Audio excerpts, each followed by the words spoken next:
Dramily.com, unlimited drama series. The coffee was still warm when I found out my wife was a whore. Not metaphorically speaking.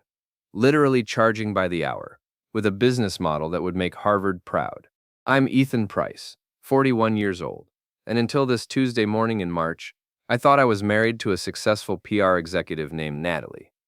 Turns out I was married to Denver's most exclusive escort, operating under the business name Executive Companionship Solutions. The irony wasn't lost on me. She really was in public relations, just not the kind that gets you a corporate Christmas bonus. The discovery happened because of a spilled cup of coffee. Natalie had left her laptop open on our kitchen counter, rushing off to what she called an emergency client meeting in Aspen. The coffee knocked over her power cord, and when I went to unplug it, the screen lit up with an email thread that made my blood freeze. Trent Honey, thanks for the 5-star review on the private site. Looking forward to our Denver trip next week. Same hotel, same rate, $800 for the evening package, $1,200 if you want the overnight special. XOXO, your favorite business partner. I sat down hard in our kitchen chair, the one I'd custom built from reclaimed oak last Christmas. My hands were shaking as I scrolled through more messages. There were dozens of them, going back 2 years. Different men, same business model. Leonard Kahn from the tech company downtown. Thanks for the incredible merger consultation, Nat. Worth every penny of the $600. Marcus Thompson from the law firm. Can we schedule another strategy session for Friday? My usual rate is fine. The worst part wasn't the money or even the sex. It was the casual way she wrote about our marriage. Ethan's working late in his little workshop again, so I'm free until Sunday. Little workshop. I'd built a custom furniture business from nothing, employed 3 craftsmen, and had a 6-month waiting list for my pieces. But to her, it was just a little workshop. My phone buzzed, a text from Natalie. Meeting running long. Don't wait up. Love you. I stared at that message for a full minute, then typed back. Take all the time you need. I'll be in the little workshop. Next 6 hours were the most productive of my life. I called my lawyer, Jim Morrison. Yes, like the singer, and yes, he'd heard all the jokes. I called my bank and moved our joint savings into an account in my mother's name, something I could legally do since Mom was listed as a beneficiary with transfer rights. I called a locksmith and had him change every lock on our house. I called my friend Julian, who owned the hardware store downtown, and told him I needed a favor that might sound crazy. How crazy are we talking? Julian asked.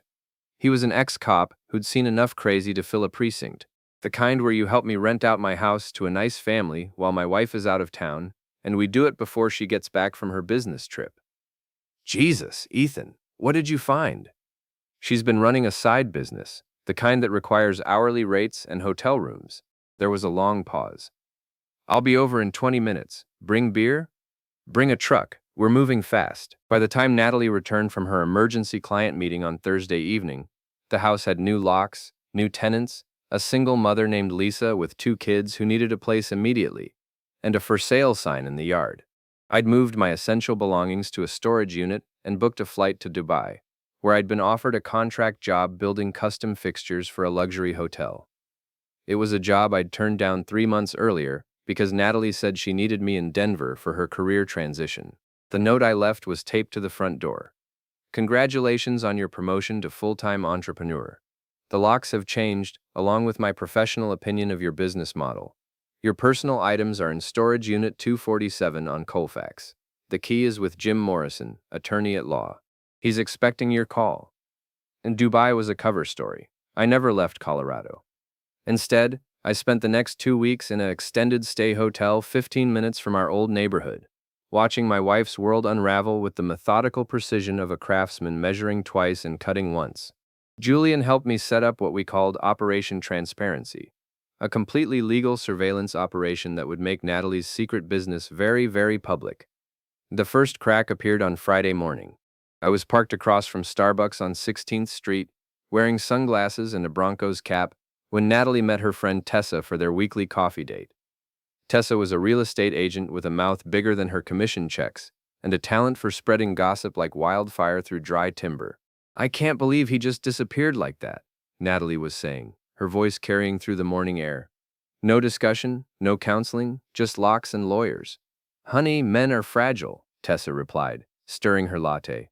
Maybe he found out about your side business and couldn't handle dating a successful woman. It's not like I was cheating. It was just business. Exactly. You were providing a service. High-end companionship for lonely executives. Very professional. I almost choked on my coffee. Professional, right. That afternoon, I followed Natalie to the Marriott downtown, where she met Trent Barlow in the lobby bar.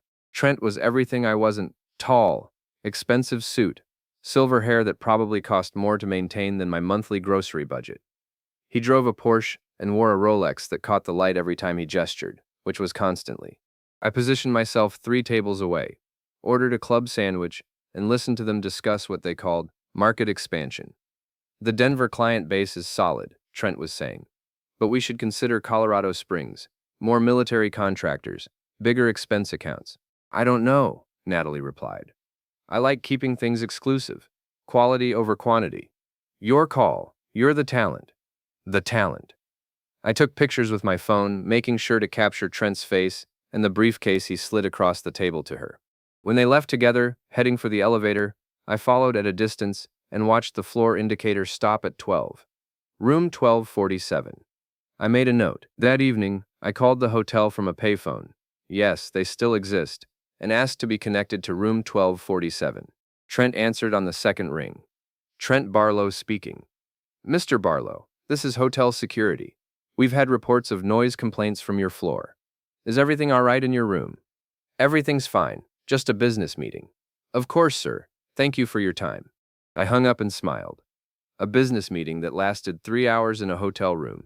Very professional indeed. The real breakthrough came on Monday, when I followed Trent to his office building downtown. The directory in the lobby listed him as Managing Partner, Barlow Investment Solutions. I took the elevator to the 15th floor and walked past his office, noting the expensive furniture and the framed photo on his desk. Trent, with his arm around a blonde woman who definitely wasn't Natalie, his wife, I assumed. Monica Barlow, according to the nameplate on the desk. I spent the next hour in the building's coffee shop, watching the foot traffic and planning my next move. That's when I overheard 2 women from Trent's office discussing their boss's frequent business trips. He's been traveling twice a week for the past 6 months, one said. Always the same hotel. Always pays cash for the rooms. Think he's having an affair? Honey, I don't think. I know. The question is whether Monica knows. Perfect. The sugar in the gas tank thing is actually a myth. Sugar doesn't dissolve in gasoline, so it just sits at the bottom of the tank doing nothing. But loosening the valve stems on someone's tires? That works beautifully. I waited until Thursday morning, when Trent parked his Porsche in the garage beneath his office building. The security cameras had blind spots. I'd studied them for 2 days, and I knew exactly where to position myself. It took less than 30 seconds to let the air out of all 4 tires, not enough to damage anything, just enough to make his day significantly more complicated. The note I left under his windshield wiper was brief. Compliments of Natalie's husband. We should talk. My phone number was at the bottom. He called within an hour. You son of a bitch. What did you do to my car? Hello, Trent. Nothing permanent. Just wanted to get your attention. You're going to pay for this. I know people. I can make your life very difficult. Interesting. I know people too. Like your wife Monica. And your business partners. And that reporter from Channel 7 who's been investigating escort services in downtown Denver. The line went quiet. What do you want? He finally asked. A conversation. Today. 1 o'clock at the diner on Colfax, across from the courthouse. Come alone. And bring your checkbook. I'm not paying you anything. Then bring your lawyer. You're going to need one. The diner was perfect. Public enough to prevent violence, private enough for a serious conversation. I arrived early and chose a booth in the back corner, where I could see both entrances and keep my back to the wall. Old habits from my construction days, when job sites could get rough and knowing your exits was the difference between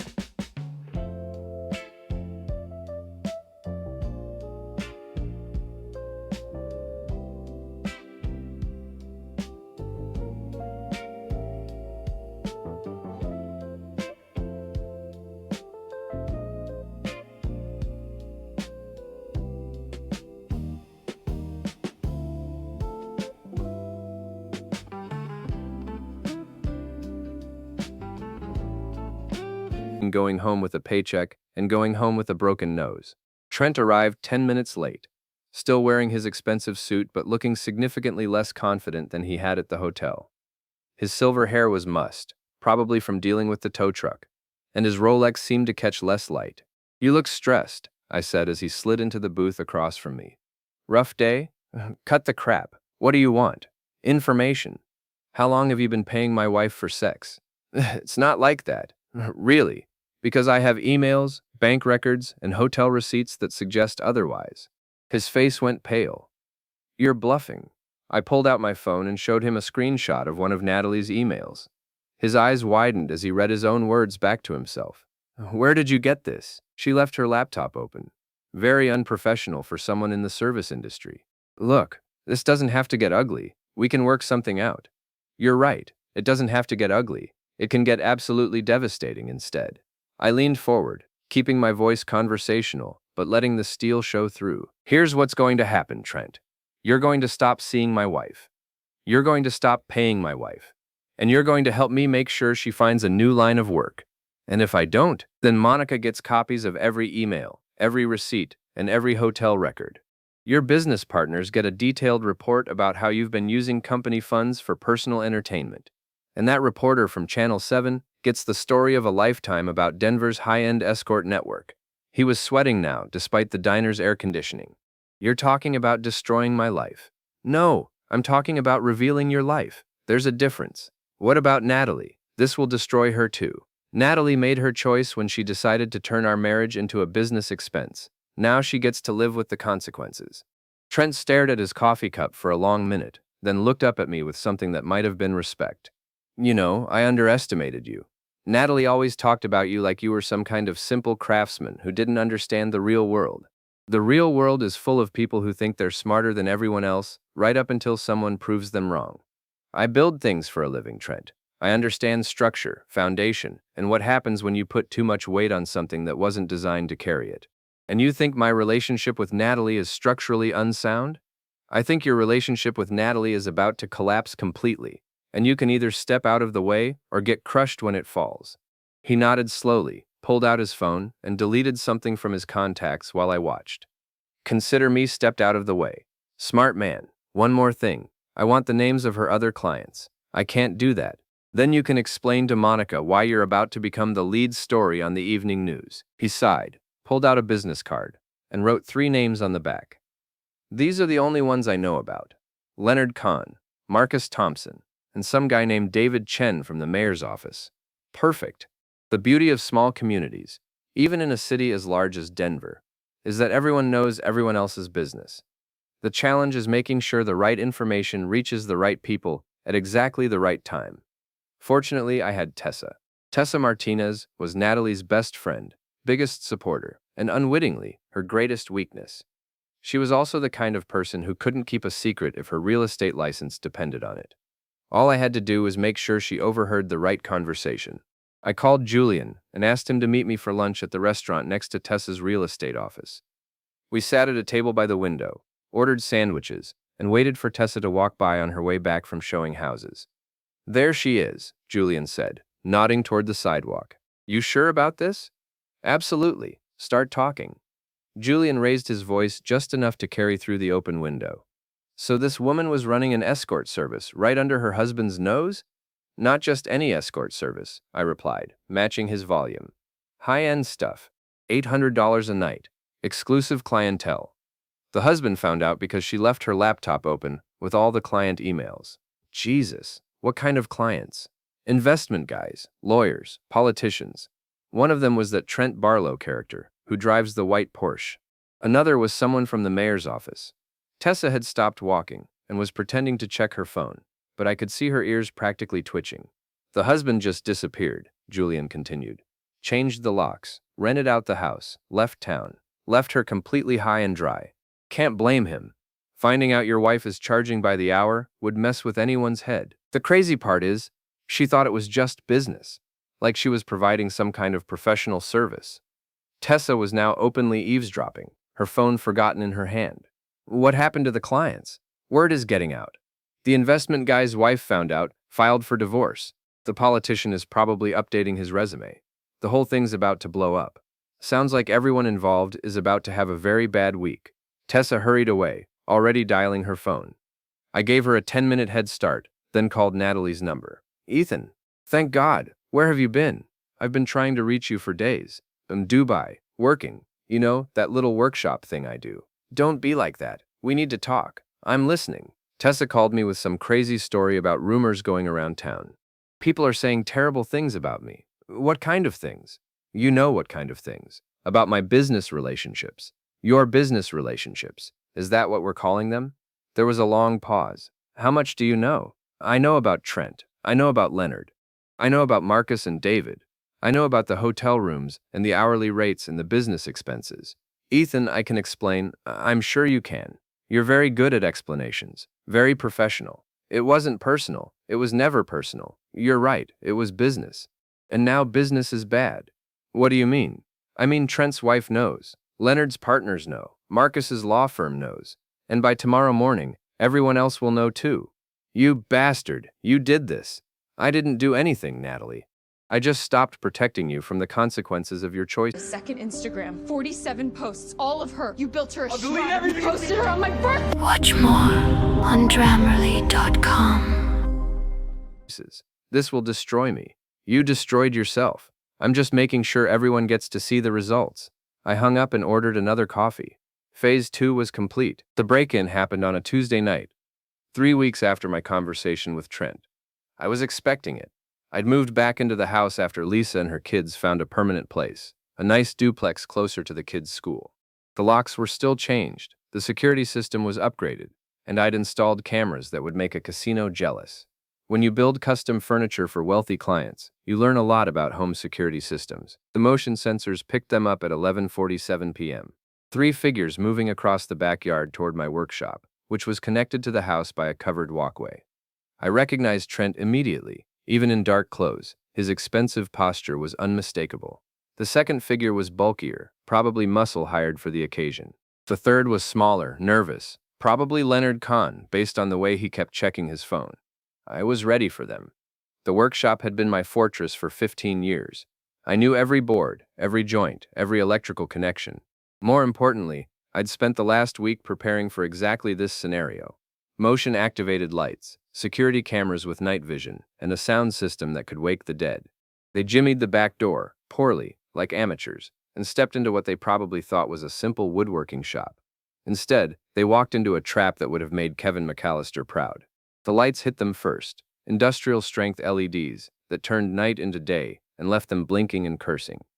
Then came the sound, a recording I'd made of Natalie's voicemails played through speakers at concert volume. Ethan, you have to stop this. People are talking. My reputation is ruined. You're destroying everything I've worked for.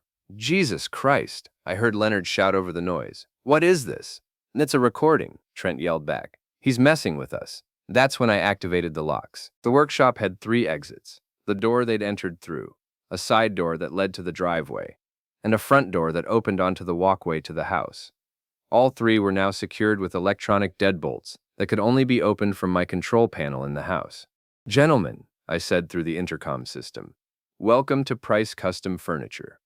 You're currently trespassing on private property, and this conversation is being recorded for quality assurance purposes. Open the damn doors, the muscle guy shouted. I'm afraid I can't do that. You see, you've entered my workshop without permission, apparently with intent to commit vandalism or assault. The police have been notified and are on their way. Estimated arrival time is 8 minutes. You son of a bitch! Trent was pounding on the door now. Let us out. I will, as soon as you've had a chance to reflect on your poor life choices. In the meantime, please enjoy the entertainment. I switched the audio to a recording of Natalie's business emails. Read aloud in my most professional voice. Email number 1. Trent Honey, thanks for the 5-star review. Same hotel, same rate. 800 for the evening package. Turn it off. Leonard was having what appeared to be a panic attack. Email number 2. Leonard, looking forward to our merger consultation. Your usual rate is fine. The muscle guy was trying to break down the door, but I'd built it to withstand a hurricane. The wood was solid oak, the frame was steel reinforced, and the hinges were on the inside, where he couldn't reach them. Email number 3. Marcus, can we schedule another strategy session? My usual rate is fine. By the time the police arrived, all three men were sitting on my workshop floor, looking like they'd rather be anywhere else in the world. The muscle guy, whose name turned out to be Tony Ricci, had a small bag of cocaine in his pocket, which upgraded his evening from simple breaking and entering to felony drug possession. Officer Maria Santos was the responding officer, a no-nonsense woman in her 40s, who'd seen enough domestic disputes to fill a precinct. "Mr. Price, are you injured?" "Not at all, Officer Santos. These gentlemen let themselves into my workshop without permission. I simply made them comfortable until you could arrive." And the recording. Evidence of the dispute that led to this situation. My wife was conducting business with these men. When I filed for divorce, they apparently decided to express their displeasure through property destruction. She looked at Trent, who was still trying to maintain some dignity, despite sitting on a sawdust-covered floor in handcuffs. "Mr. Barlow, is it? What exactly was your business with Mr. Price's wife?" "It's complicated. I have time." She was providing consulting services. "What kind of consulting services?" Trent looked at Leonard, who looked at Tony, who was too busy worrying about the cocaine charge to care about anyone else's problems. "Personal consulting," Trent finally said. "Personal consulting that required hotel rooms and hourly rates?" I asked helpfully. Officer Santos raised an eyebrow. "I see. And you decided to resolve this business dispute by breaking into Mr. Price's workshop?" "We just wanted to talk to him. At midnight, by breaking down his door. It seemed like a good idea at the time. I'm sure it did." "Mr. Ricci, what's your role in this personal consulting business?" Tony was sweating despite the cool night air. "I just drive for Mr. Barlow sometimes." "And you thought driving to a breaking and entering would be good for your career?" "Look, lady, I didn't know what we were doing until we got here." But you brought cocaine to help you figure it out?" Tony had nothing to say to that. By the time the paperwork was finished, it was nearly 3 a.m. Trent and Leonard were released with citations for trespassing and criminal mischief. Tony got a free ride to the county jail courtesy of the cocaine charge. "Mr. Price," Officer Santos said as she prepared to leave, "I have to ask, was all this really necessary?" "Officer, 3 men broke into my property with intent to intimidate or harm me because I discovered my wife was running an escort service. I defended my home without violence, collected evidence of their crimes, and called the police. What part of that seems unnecessary to you?" She smiled. "When you put it that way, it sounds downright reasonable." The community meeting was scheduled for Thursday evening at the local recreation center. The agenda included budget discussions, park maintenance, and a presentation about neighborhood safety. What it didn't include was a public airing of Natalie's business practices. But sometimes the best items aren't on the official agenda. I arrived early and set up a small display table near the back of the room. The sign read, "Price Custom Furniture, handcrafted quality since 2008. I'd brought examples of my work, business cards, and a photo album showing some of my more impressive pieces. To anyone watching, I looked like a local businessman taking advantage of a community gathering to network. What they couldn't see was the folder underneath the photo album, containing printed copies of every email, bank record, and hotel receipt I'd collected over the past month. Natalie arrived 20 minutes after the meeting started, slipping in through the side door and taking a seat near the front. She'd lost weight since our last conversation, and her usually perfect hair looked like she'd been running her hands through it. The expensive clothes were still there, but they hung differently now, like costumes that no longer fit the character she was trying to play. Tessa wasn't with her, neither were any of her other friends. Word travels fast in small communities, and Natalie had discovered that being the subject of gossip was very different from being the source of it. The meeting proceeded normally until the open comment period. 3 people spoke about traffic concerns. 2 complained about noise from the nearby construction project, and 1 elderly man gave a lengthy speech about the importance of property values. Then I stood up. "My name is Ethan Price, and I'd like to address the issue of businesses operating in residential areas without proper permits." No, the room was quiet. This wasn't an unusual topic for community meetings, but something in my tone suggested it might be more interesting than the typical complaint about home-based hair salons. Over the past several months, I've discovered that someone in our neighborhood has been running a service business out of their home without the required licenses, permits, or tax documentation. This business involves meeting with clients at various hotels around the city, charging substantial fees for personal services, and conducting financial transactions that may not be properly reported to the IRS. Natalie had gone completely still in her front row seat. Now, I'm not a lawyer or a tax expert, but it seems to me that when someone is earning significant income from a business operation, there are certain legal requirements that need to be met. Business licenses, tax payments, health department regulations if personal services are involved. Mrs. Patterson, the neighborhood association president, looked confused. Mr. Price, do you have specific information about this business? I do. I opened the folder and pulled out a stack of papers. I have email correspondence detailing service rates, client appointments, and payment arrangements. I have bank records showing cash deposits that don't correspond to any legitimate employment. I have hotel receipts and travel expenses that suggest this business has been operating for at least 2 years. What kind of personal services are we talking about? Asked Tom Morrison, Julian's brother and the association's treasurer. The kind that typically require hourly rates, hotel rooms, and very satisfied customers. The room was completely silent now. Everyone was looking at me, but I could see peripheral vision tracking toward Natalie, who was staring straight ahead like she could make herself invisible through pure willpower. The reason I'm bringing this to the community's attention is that this business operation has recently expanded to include harassment and intimidation of residents who've expressed concerns about its legality. Last week, 3 individuals associated with this business broke into my workshop in an apparent attempt to discourage me from pursuing the matter further. Have you contacted the police? Mrs. Patterson asked. Yes, ma'am. 3 arrests were made, and charges are pending. And you believe this business is operating in our neighborhood? I know it is. The person running it lives at 1247 Maple Street. Every head in the room turned toward Natalie, who was now visibly shaking. That's my ex-wife's address, I continued. And before anyone suggests this is just a domestic dispute, I want to be clear that my concerns are purely legal and financial. If someone is operating a business in our community, they should be following the same rules as everyone else. Business licenses, tax payments, zoning compliance. Mrs. Patterson looked like she'd rather be anywhere else in the world. Mr. Price, these are very serious allegations. Yes, ma'am, they are, which is why I've prepared copies of all the relevant documentation for anyone who's interested in reviewing it. I held up the stack of papers, and several hands went up around the room. I've also prepared a summary report that I'll be submitting to the city's business licensing department, the county health department, and the IRS.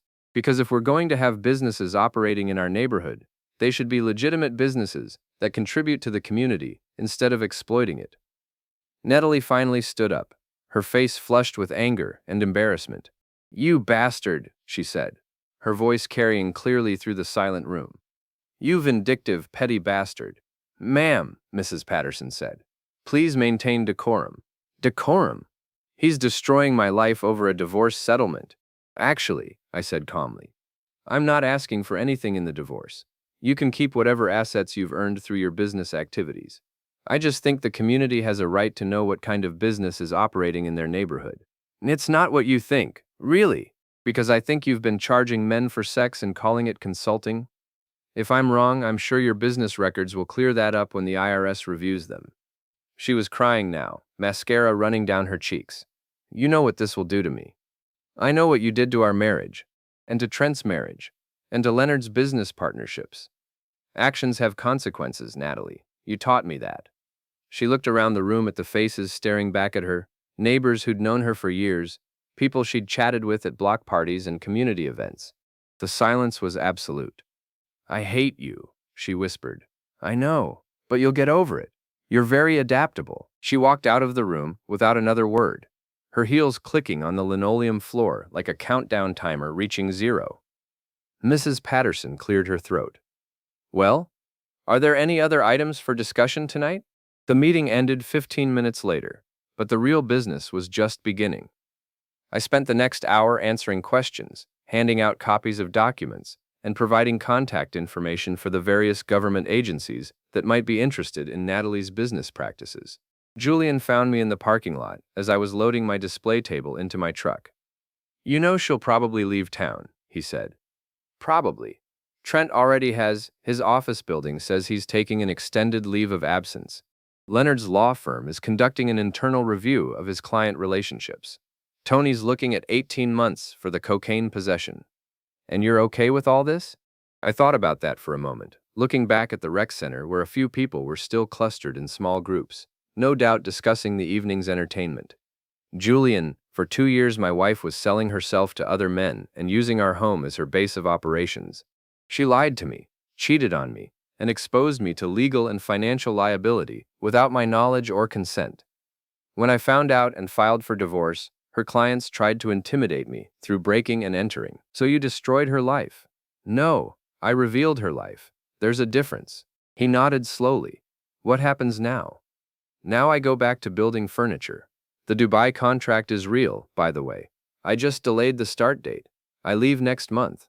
And Natalie can start over somewhere else, maybe with a business model that doesn't require lying to her husband. I drove home through streets that felt different somehow, like I was seeing them clearly for the first time in years. The house was quiet, clean, and entirely mine. I made a cup of coffee, sat at my kitchen table, the one I'd built from reclaimed oak, and opened my laptop to check my email. There was a message from Mr. Qureshi in Dubai, confirming my flight details and start date. There was a message from a potential client in Colorado Springs, asking about a custom dining room set. There was a message from my lawyer, confirming that the divorce papers had been served, and that Natalie had 30 days to respond. And there was a message from Natalie herself, sent from what looked like a hotel computer. You win. I'm leaving Denver. The house is yours, the business is finished, and I hope you're satisfied with what you've done. You could have just asked for a divorce without destroying everything else. Wham, an Indra Davigat egg Tyner. I stared at that message for a long time, then typed back a single line. Indra Davigat an almenterwo heinrunam kuerit han auditwa hin deno. You just weren't listening. I hit send, closed the laptop, and finished my coffee. Tomorrow I would start packing for Dubai. Tonight, I would sleep in my own house, in my own bed, without wondering what lies I was being told or what secrets were being kept in the room next door. For the first time in 2 years, I was exactly where I belonged.